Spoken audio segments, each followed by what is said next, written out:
अध्याय 12 श्लोक 10।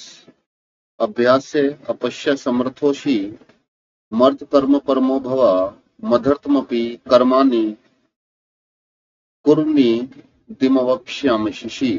अर्थात यदि तू उपयुक्त अभ्यास से भी असमर्थ है तो केवल मेरे लिए कर्म करने के ही प्रयाण हो जा।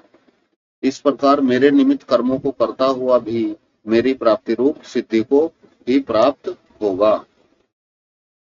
प्रश्न, यदि तू अभ्यास में भी असमर्थ है, इस कथन का क्या भाव है?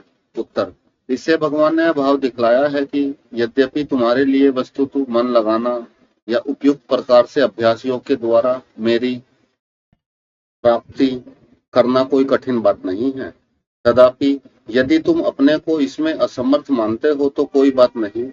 मैं तुम्हें तीसरा उपाय बतलाता हूँ। स्वभाव भेद से भिन्न भिन्न साधकों के लिए भिन्न भिन्न प्रकार के साधन ही उपयोगी हुआ करते हैं। प्रश्न, मत कर्म शब्द कौन से कर्मों का वाचक है और उनके प्रयाण होना क्या है? उत्तर, यहाँ मत कर्म शब्द उन कर्मों का वाचक है जो केवल भगवान के लिए ही होते हैं या भगवत सेवा पूजा विषयक होते हैं तथा जिन कर्मों में अपना जरा भी स्वार्थ, ममत्व और आसक्ति आदि का संबंध नहीं होता।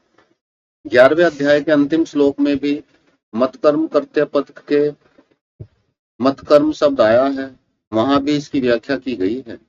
एकमात्र भगवान को ही अपना परम आश्रय और परम गति मानना और केवल उन्हीं की प्रसन्नता के लिए परम श्रद्धा और अनन्य प्रेम के साथ मन, वाणी और शरीर से उनकी सेवा पूजा आदि तथा यज्ञ, दान और तप आदि शास्त्रविहित कर्मों को अपना कर्तव्य समझकर निरंतर करते रहना, यही उन कर्मों के प्रयाण होना है।